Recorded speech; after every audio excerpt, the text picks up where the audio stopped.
Right, mastreets a social media manoswera njiona kuti nyaya dziri kufamba sei. Ayo ndinayo nyaya ndoda ndinge ndiri ndinosvitsa kwamuri. Imonyerawo comment section kuti munofungei nezvenyaya iyi. Asi chekutanga usati wasubscribe, I kindly ask you to subscribe, turn on your notification bell kuti pega pano-uploada mavideo every time patinowinza nyaya dzichipisa, you will be notified. Ayo ndichita zviri kudi kwese kwamuri vazukuru vasekuru seinde pa number 1 channel. Handiti muno muZimbabwe number 1. Handiti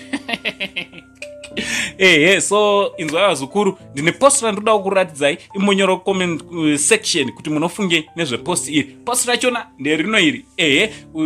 Wallance Mujuru ari kutaura nyaya yeko muri kuzvionera zvoerengerei zvakanaka here zviri kuitwa Tytan izvi. Tytan moise kuzva kwenyu kuti pane hondo yakatangwawo Madam Boss Maititi vachitaura na minister Monica Mtsvangwa. Handiti so nyaya yakazopindurwa nevanhu wakawanda kusanganisira na Olinda chapel kana kuti amai Nkomo. Handiti kana kuti amai Nandi. Handiti so vakazi Maititi vakazotaura nge vo ataka Tytan. Zvakanaka here zvakaitwa na Maititi zoti vakapedzawo ataka Tytan instead yekuti vange vari vanongo ataka Olinda wakanga wadenhana naye.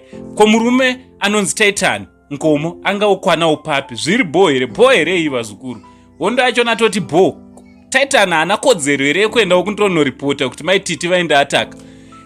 Haana kodzero here yekuenda kungonoripotawo kuti aiwa nenhonda yayatakwa panyaya dzanisingazive, nekuti kana Olinda akazvimiririra achitukana naMaititi ko Tytan aizokwana papi. Handiti haana kodzero here yekutongoripotawo kuti aiwa koinda itukwa naMaititi haufa.